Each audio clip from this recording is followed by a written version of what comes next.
ദൈവനാമത്തിന് മഹത്വം ഉണ്ടായിരിക്കട്ടെ. ഇന്ന് നമുക്ക് ചിന്തിക്കാനായിട്ട് പോകുന്ന പ്രവാചകന്മാരെ കുറിച്ചാണ്.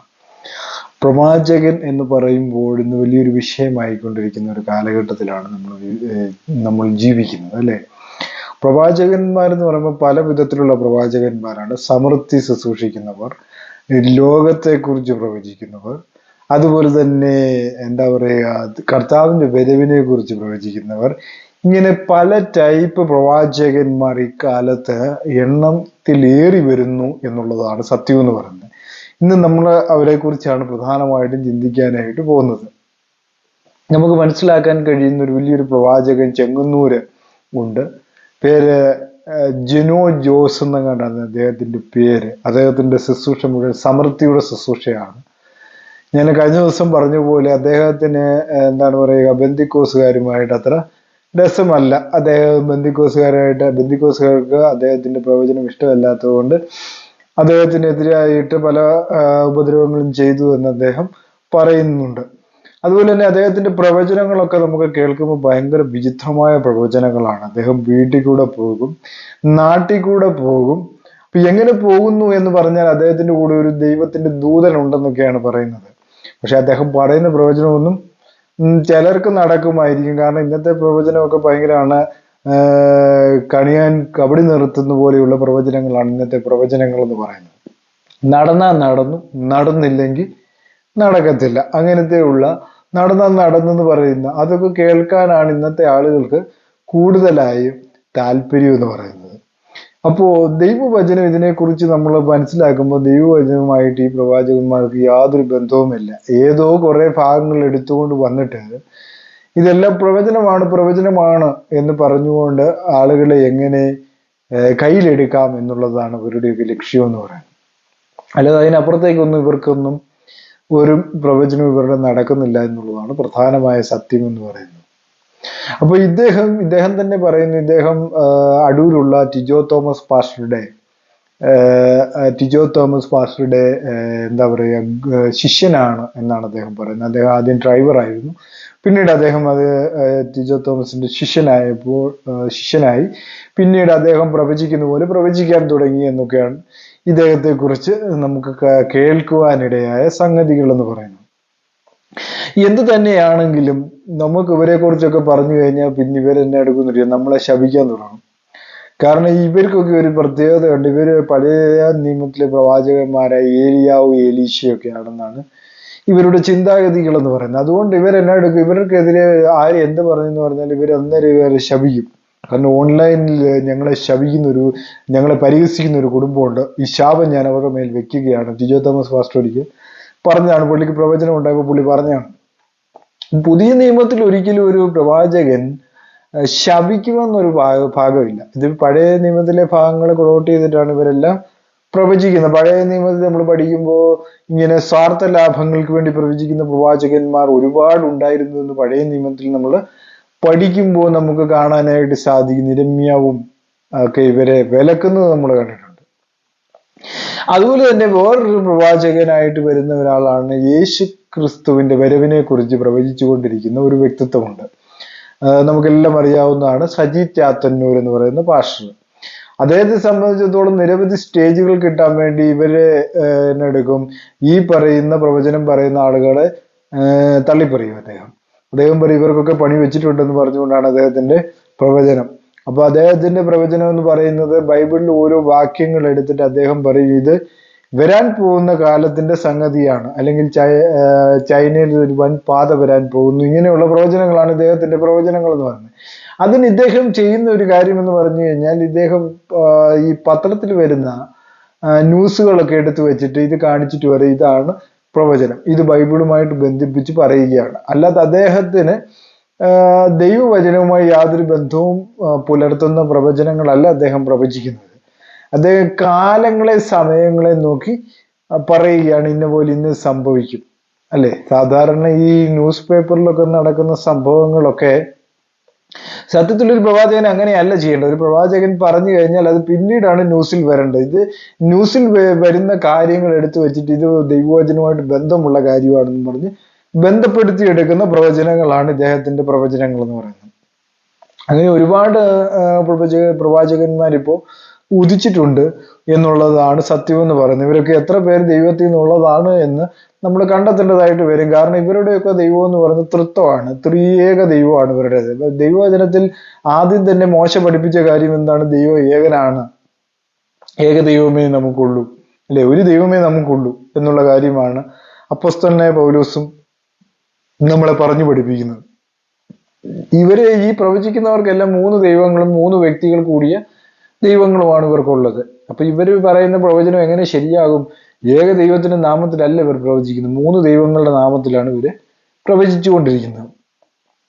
അപ്പൊ കർത്താവിന്റെ വരവിനെ കുറിച്ച് പറയുമ്പോൾ ഇന്ന് കാലസംഗതികളൊക്കെ കാണുമ്പോൾ കർത്താവിന്റെ വരവായി. പക്ഷെ കർത്താവിന്റെ വരവ് ദൈവവചനം പറയുന്നവൻ കള്ളനെ പോലെ വരുമെന്ന ആരോടും പറയത്തില്ല. അപ്പൊ അങ്ങനെയുള്ള കർത്താവിന്റെ വരവിനെ കുറിച്ച് ഇന്നത്തെ ഇവരങ്ങ് പ്രവചിക്കുകയാണ്. 4 വർഷം കൂടെ കഴിഞ്ഞാൽ കർത്താവ് വരും, 2 വർഷം കൂടെ കഴിഞ്ഞാൽ കർത്താവ് വരും, അല്ലെ. എനിക്ക് തോന്നുന്നു കത്തോലിക് വിഭാഗമാണെന്ന് തോന്നുന്നു പറയുന്ന, അവരുടെ ആരോ മലാഖി എന്ന് പറയുന്ന ആരോ ഒരാൾ പ്രവചിച്ചു വെച്ചിട്ടുണ്ട്. കാരണം ഇത് അവസാനത്തെ മാർപ്പാപ്പയായിരിക്കും എന്നൊക്കെ പറഞ്ഞുകൊണ്ടുള്ള പ്രവചനമാണ്. അപ്പൊ അവരുടെ പ്രവചനത്തിൽ ഏതാണ്ട് 1.5 വർഷം കൊണ്ട് കഴിഞ്ഞാൽ കർത്താവ് വരുമെന്നാണ് അവരുടെ ഇതിൽ പറയുന്നത്. 1.5 വർഷം, അതെ, ഏതാണ്ട് 20 മാസമോ ഏതാണ്ട് പറയുന്നുണ്ട്. അപ്പൊ അങ്ങനെയാണ് അവരുടെ പ്രവചനം പോകുന്നത്. അപ്പൊ ഈ പ്രവാചകന്മാരുടെ എണ്ണം കൂടുന്നു, അല്ലെങ്കിൽ ഒരു പ്രയോജനമില്ല. പ്രവാചകന്മാർ തമ്മിൽ അങ്ങോട്ടും ഇങ്ങോട്ടും കണ്ടു കഴിഞ്ഞാൽ ഭയങ്കരമായ വഴക്കും കാര്യങ്ങളോ. ഇവരെല്ലാം പ്രവചിക്കുന്നത് ഒരേ നാമത്തിൽ തന്നെയാണ്, ത്രിയേകം തൃത്വ നാമത്തിൽ. യേശുക്രിസ്തുവിന്റെ നാമത്തിൽ പ്രവചിക്കുന്ന ഒരാൾ പോലും ഈ കൂട്ടത്തിലില്ല എന്നുള്ളതാണ് സത്യം എന്ന് പറയുന്നത്. ത്രിയേക നാമത്തിലാണ്, തൃത്വനാമത്തിലാണ് ഇവര് പ്രവചിക്കുന്നുള്ളതാണ് സത്യം എന്ന് പറയുന്നത്. ഏക ദൈവത്തിന്റെ നാമത്തിൽ ആരും പ്രവചിക്കുന്നില്ല എന്നുള്ളതാണ് സത്യം എന്ന് പറയുന്നത്. നമ്മൾ സംഖ്യാപുസ്തകം 12:6 വായിക്കുമ്പോൾ പിന്നെ അവൻ അരുളി ചെയ്തത്, എന്റെ വചനങ്ങളെ കേൾപ്പിൻ. നിങ്ങളുടെ ഇടയിൽ ഒരു പ്രവാചകൻ ഉണ്ടെങ്കിൽ യഹോവയായ ഞാൻ അവന് ദർശനത്തിൽ എന്നെ വെളിപ്പെടുത്തുകയും സ്വപ്നത്തിൽ അവനോട് അരുളി ചെയ്യുകയും ചെയ്യും. സംഖ്യാപുസ്തകം 12:6 എഴുതിയിരിക്കുകയാണ്. അപ്പൊ ദൈവം ആരാണെന്ന് വെളിപ്പെടുത്തും. ആര്? നിങ്ങളുടെ ഇടയിൽ ഒരു പ്രവാചകൻ ഉണ്ടെങ്കിൽ. ഇവർക്കൊന്നും ദൈവത്തെ കുറിച്ച് ഇതുവരെ യാതൊരു അറിവുകളും ഇവർക്ക് ഉണ്ടായിട്ടില്ല. ഇങ്ങനെ സമൃദ്ധി പ്രവചിക്കുക എന്ന് മാത്രമേ ഉള്ളൂ ഇവരുടെ പ്രവചനം എന്ന് പറയുന്നത്. ഇവർക്കൊന്നും വെളിപ്പാടുകൾ കിട്ടിയിട്ടുണ്ട് എന്ന് നമുക്ക് ഉറപ്പിക്കാൻ പറ്റുമോ? ദൈവത്തെ കുറിച്ച് എന്താണെന്ന് തന്നെ വെളിപ്പാടുണ്ട്. പക്ഷെ മോശ എഴുതിയിരിക്കുന്ന ദൈവം ഏകനാണ്. ആ ഏകത്വം പറയാൻ പോലും കഴിയാതെ 3 ദൈവങ്ങളാണ്, 3 വ്യക്തികളാണെന്ന് പറയുന്ന ഒരു കൂട്ടം വിഭാഗങ്ങളാണ് ഇന്നുള്ള പ്രവാചകന്മാരെന്ന് പറയുന്നത്. ദൈവവചനവുമായി യാതൊരു ബന്ധവുമില്ല. നമുക്ക് ഏലിയാവിനെ തന്നെ എടുത്തു കഴിഞ്ഞാൽ അറിയാമല്ലോ, മഴ പെയ്യുമെന്ന് അവൻ പറഞ്ഞു, ആ സമയത്ത് മഴ പെയ്തു. ഇന്ന് ഏലിയാവിനെ പോലെ ഒരു പ്രവാചകനെ കിട്ടുമോ? ഏലീശയെ പോലെ ഒരു പ്രവാചകനെ കിട്ടുമോ? കിട്ടത്തില്ല. കാരണം പൗലോസ് അപ്പോസ്തലൻ പറയുന്നതെല്ലാം ഒരു വരങ്ങളാണ്. ഓരോരുത്തർക്കും ഓരോ വരങ്ങൾ കൊടുത്തിരിക്കുകയാണ്. പ്രവചിക്കാനുള്ള വരം, രോഗശാന്തിക്കുള്ള വരം, ഇങ്ങനെയെല്ലാം വരങ്ങൾ കൊടുത്തിരിക്കുകയാണ്. അപ്പൊ ഈ വരങ്ങൾ ലഭിക്കുക എന്ന് പറയുന്നത് തന്നെ ഒരു ഭാഗ്യമാണ്. ദൈവത്തിന്റെ ആത്മാവ് നിങ്ങളിൽ ഉണ്ട് എന്നുള്ളതാണ് സത്യം എന്ന് പറയുന്നത്. ഇപ്പൊ ദൈവം ആരാണ് എന്താണെന്ന് ഇവർക്ക് അറിയത്തില്ല. അറിയാതെ ഇവരിങ്ങനെ പ്രവചിച്ചുകൊണ്ട് ഇരിക്കുക എന്നുള്ളതാണ്.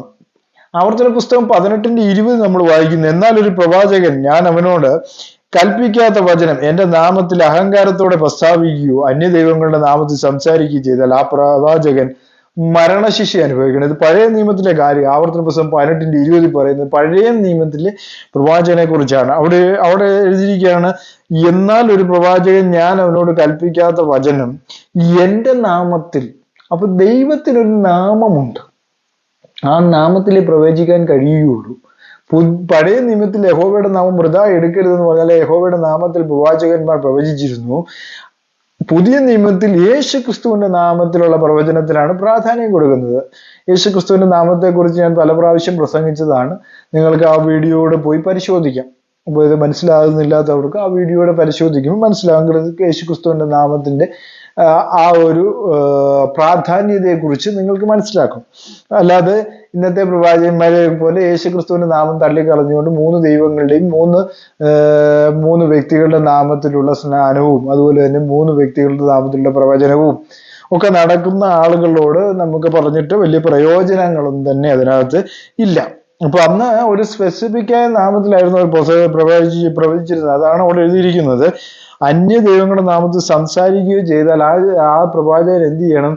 ശിക്ഷ അനുഭവിക്കണമെന്നാണ് പഴയ നിയമത്തിലുള്ള നിയമം എന്ന് പറയുന്നത്.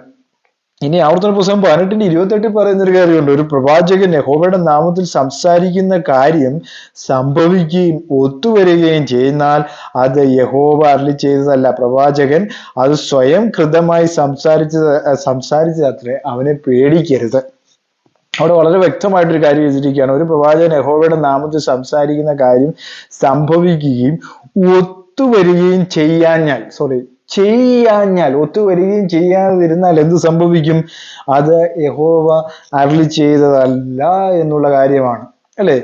ഈ സമൃദ്ധി പ്രസംഗിക്കുന്നവരുടെ അടുക്ക പോകുന്ന പ്രവാചകന്മാരിൽ എത്ര പേർക്ക് സംഭവിക്കുന്നുണ്ട് എന്ന് നിങ്ങൾ എൻ്റെ ഈ വീഡിയോയുടെ താഴെ ഒന്ന് കമന്റ് ചെയ്യുകയാണെങ്കിൽ ഏറ്റവും നല്ലതായിരിക്കും. കാരണം നിങ്ങൾക്ക് വല്ലതും നടന്നു നിങ്ങളുടെ ജീവിതത്തിൽ, ഈ സമൃദ്ധി പ്രവാചകന്മാർ പ്രവചിച്ചിട്ട് എന്തെങ്കിലും നടന്നു എന്നുള്ള കാര്യത്തെക്കുറിച്ച് എൻ്റെ ഇൻബോക്സിൽ വന്ന് താഴെ നിങ്ങൾക്ക് കമന്റ് ചെയ്യാം.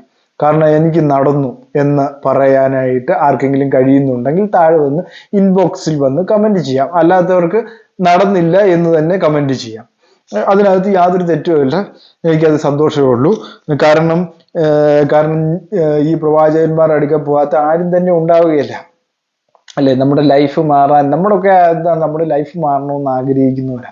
അതുകൊണ്ട് നമ്മളൊക്കെ എവിടെയൊക്കെ പോയി നമ്മൾ പെട്ടുപോകും. കാരണം എന്ന് വെച്ച് കഴിഞ്ഞാൽ ഇവരൊന്നും ദൈവം അനുവദിച്ചിട്ട് വന്ന പ്രവാചകന്മാരല്ല. അതുകൊണ്ട് തന്നെ നമുക്കൊക്കെ എന്താണ്, ഒരു ലൈഫിനെ കുറിച്ച് താല്പര്യമുള്ളവരാണ്. നാളെ എന്ത് സംഭവിക്കുമെന്നൊക്കെ ഉത്കണ്ഠയും ആധിയോടെ ജീവിക്കുന്നവരാണ് നമ്മളിൽ പല ആളുകളും എന്ന് പറയുന്നത്, അല്ലേ? അപ്പൊ ആ ഉത്കണ്ഠ ആദ്യമാണ് നമ്മളെ ഉള്ള പ്രവാചകന്മാരുടെ അടുക്ക കൊണ്ടുപോയി എത്തിക്കുന്നത്. പഴയ നിയമത്തിലും അങ്ങനെ തന്നെയാണ്, അല്ലെ?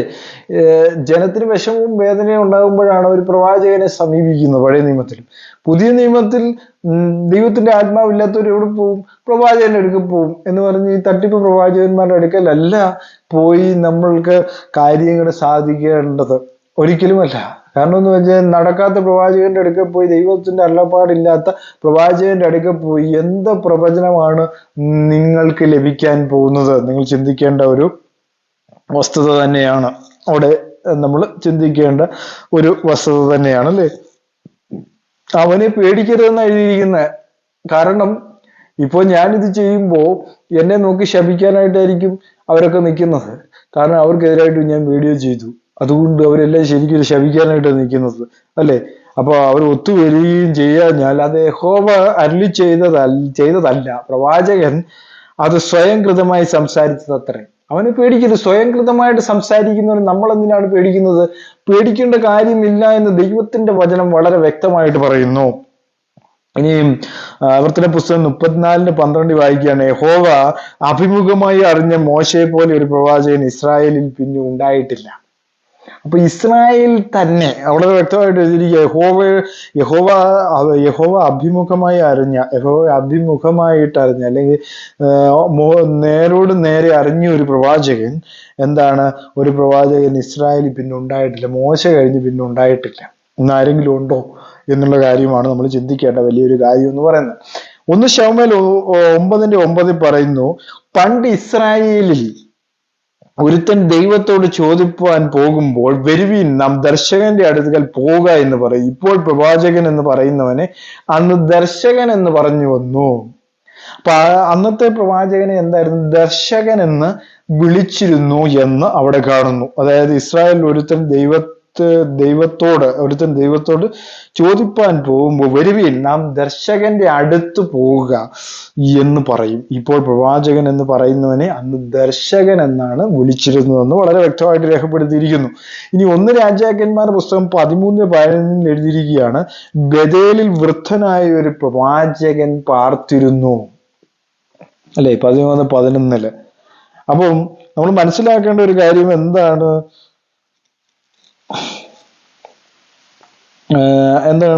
ഇങ്ങനെ പ്രവാചകന്മാരുടെ എണ്ണം കൂടിക്കൊണ്ടിരിക്കും. ഇവരൊക്കെ ദൈവത്തിൽ നിന്നുള്ളവരാണോ എന്നുള്ള കാര്യം നമ്മൾ ശോധന ചെയ്യണം. അത് ദൈവാത്മാവിൽ അറിഞ്ഞിട്ട് വേണം ഇവരൊക്കെ അടുത്ത് പോകാൻ. ഏക ദൈവത്തിന്റെ നാമത്തിലാണോ ഇവർ പ്രവചിക്കുന്നത്? മോശയുടെ കാര്യം ഇവിടെ പറഞ്ഞു. മോശ ഏകദൈവ വിശ്വാസിയായിരുന്നു. അതുകൊണ്ട് ഇസ്രായേലിനോട് പറയാം, കേൾക്ക ഇസ്രായേലെ, നിങ്ങളുടെ ദൈവമായ യഹോവ ഏകൻ തന്നെ എന്ന് ആവർത്തന പുസ്തകം 6:4 പറഞ്ഞു. അല്ലെ? അപ്പൊ വെറുതെ പറഞ്ഞതല്ല കാര്യം. ഒന്ന് രാജാക്കന്മാരുടെ പുസ്തകം 13:18 വരണം. 18 വരുമ്പോൾ വഴി പോകുന്ന ആളുകൾ ശവം വഴിയിൽ കിടക്കുന്നതും ശവത്തിന്റെ അരികെ സിംഹം നിൽക്കുന്നതും കണ്ടു. വൃദ്ധനായ പ്രവാചകൻ പാർക്കുന്ന പട്ടണത്തിൽ ചെന്ന് അറിയിച്ചു. 13:26 വായിക്കുന്നു, അവൻ വഴിയിൽ നിന്ന് കൂട്ടിക്കൊണ്ടുവന്ന പ്രവാചകൻ അത് കേട്ടപ്പോൾ ഞാൻ യഹോവയുടെ വചനം മറുത്ത് ദൈവപുരുഷൻ തന്നെ യഹോവ അവനോട് അരുളി ചെയ്ത വചനപ്രകാരം യഹോവ അവനെ സിംഹത്തിന് ഏൽപ്പിച്ചു, അതവനെ കീറി കൊന്നുകളഞ്ഞു എന്ന് പറഞ്ഞു. അവിടെ ശ്രദ്ധിക്കേണ്ട ഒരു കാര്യം, അവൻ വഴിയിൽ നിന്ന് കൂട്ടിക്കൊണ്ട് വന്ന പ്രവാചകൻ അത് കേട്ടപ്പോൾ അവൻ യഹോവയുടെ വചനം മറുത്ത ദൈവപുരുഷൻ തന്നെ യഹോവ അവനോട് അരുളി ചെയ്ത വചനപ്രകാരം യഹോവ അവനെ സിംഹത്തിന് ഏൽപ്പിച്ചു കൊടുത്തു, അതവനെ കീറി കൊന്നുകളഞ്ഞു എന്ന് പറഞ്ഞു.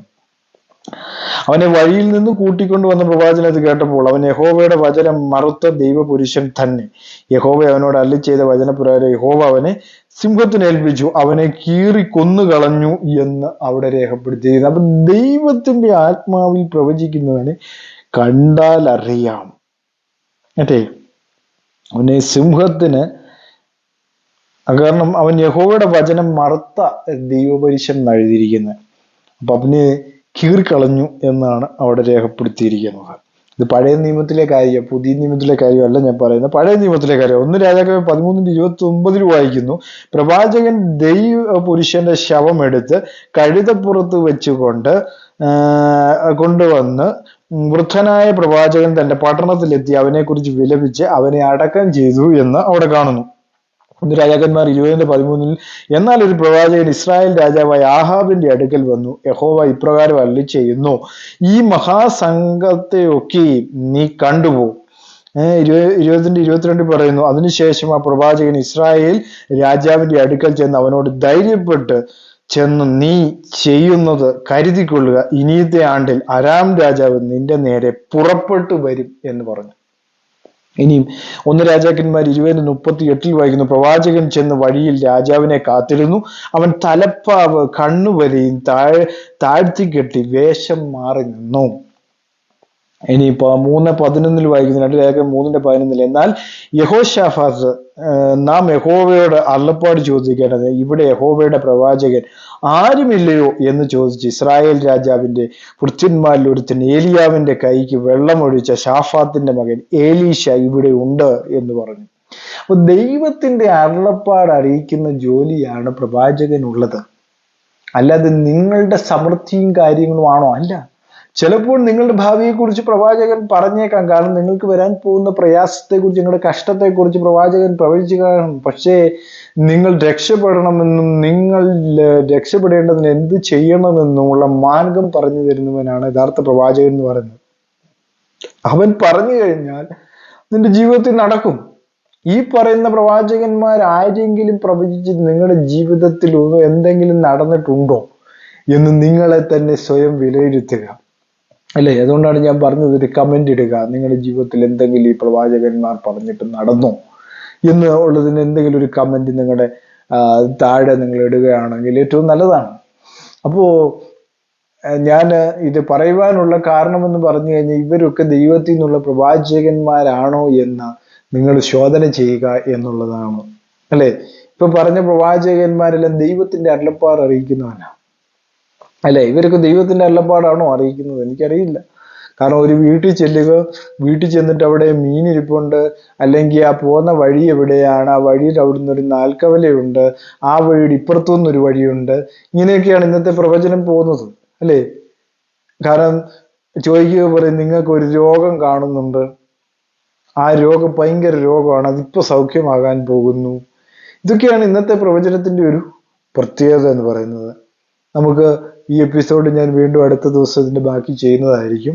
കാരണം ഈ വചനങ്ങളൊക്കെയും നിങ്ങൾ എന്നെ ഫോളോ ചെയ്യാൻ ആഗ്രഹിക്കുന്നെങ്കിൽ ഈ ചാനൽ ലൈക്ക് ചെയ്യുക, സബ്സ്ക്രൈബ് ചെയ്യുക. God bless you.